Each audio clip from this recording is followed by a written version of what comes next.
باہر نکلے تو یہ آ رہا تھا، ہمیں کیا پتا آپ نے کیا کیا، ہم کیسے دوائی دے دیں؟ کیا تم میں کوئی دوائی دینے والا نہیں ہے؟ کہا نہیں۔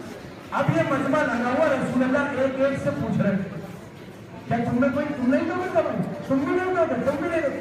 اتنے میں ایک چاہنے والا ہے، نام ہے زید، مجمع کو رسول اللہ کو دیکھا، مجمع کو ہٹا کر وہ کلیمہ سلام کیا۔ رسول نے جواب دیا چونکہ یہ نیا بندہ تھا، کہ یہاں ایک مسئلہ ہو گیا۔ کہ یا رسول اللہ کیا ہو؟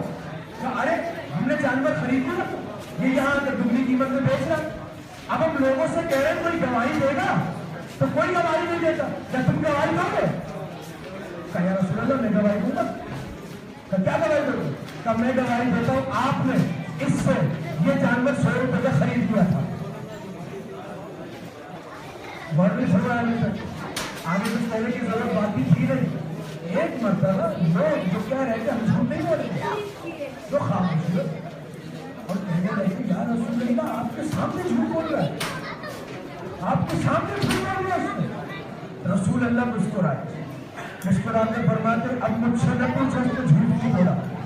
کہ پھر کس سے پوچھو؟ گا اسی سے پوچھو، جس نے جھوٹ بولا اس سے پوچھو کہ تو نے جھوٹ کیسے بولا۔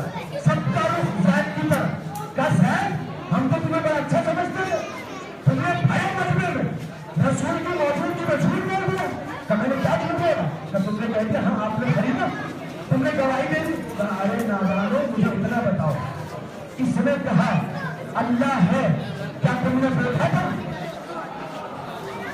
ہائے ہائے ہائے، کہ نہیں تو کیا تم نے کیسے کہا لا الہ الا اللہ؟ کہ اس کے کہنے پر کہ جب اس نے کہا کہ میں اللہ کا رسول ہوں تو کیا تم نے دیکھا تھا اسے اللہ نے رسول بنایا؟ کہ نہیں تو کیا گواہی کیسے دی؟ خاموش۔ کہ یہ بتاؤ یہ کہتا ہے کہ اگر سچ بولو گے تو جنت میں جاؤ گے، جھوٹ بولو گے تو دوزخ میں جاؤ گے، کہ تم مانتے ہو؟ کہ ہاں۔ کہ جنت دیکھیے؟ کہ نہیں۔ کہ دوزخ دیکھی ہے؟ کہ نہیں۔ کہ ارے جب جنت دوزخ نبوت توحید ہر شے کو تم نے بغیر دیکھے مان لیا اور اس کا اقرار کر لیا، اب متوجہ ہوا رسول کی طرف اور کہا یا رسول اللہ جب آپ کے کہنے پر خدا کو مان لیا تو اس گھوڑے کی اوقات کیا ہے؟ بات وہاں سے ہوئی تو اس گھوڑے کی اوقات کیا؟ بس آپ نے کہہ دیا تو مجھے آپ کے کہنے پر یقین ہے، شاید یہی وجہ تھی کہ اللہ نے جب یہ منظر دیکھا تو اندازہ لگا لیا کہ اچھا اسلام میں مسلمانوں کی حالت یہ ہے جب تک دیکھ نہیں لیتے تب تک مانتے نہیں ہے، اسی لیے غدیر میں تو فقط اعلان نہیں کرنا، ہاتھ میں اٹھا کر بتانا یہ ہے۔ اور پھر اتنا نازک مسئلہ بھائی، توحید بغیر دیکھے منوائی، نبوت بغیر دیکھے منوائی، ایسا ہی ہے۔ جنت دوزخ ہر شے بغیر دیکھے منوانی، مگر ولایت اتنی اہم چیز تھی بغیر دیکھے ہی منوائی۔ کہ یہاں آؤ، بلوایا، بلند کیا، اور بلند کرنے سے پہلے جملہ بھی کہہ دیا تھا کہ تمہارے نفسوں پر تم سے زیادہ میرا اختیار ہے یا نہیں؟ تو سب نے یہی کہا تھا جو آپ کہہ رہے کہ بالکل بالکل آپ پر ہی اختیار ہے، کا اختیار ہے۔ تو اب سنو، من کن تو مولا، جس کا میں مولا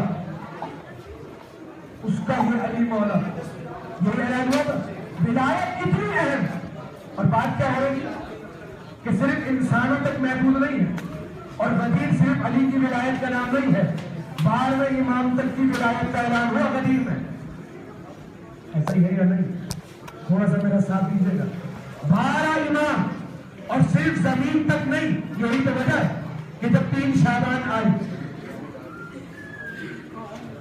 اور رسول اللہ کے گھر نواسہ کی آمد ہوئی تو ایک مرتبہ حکم پروردگار ہوا جبرائیل جاؤ میرے حبیب کے گھر بیٹے کی آمد ہوئی ہے، جاؤ جا کر مبارکباد دو، اور یاد رہے تنہا نہ جانا، سنا واقعہ، تنہا نہ جانا، اپنے ساتھ ہزاروں فرشتوں کو لے کر جانا۔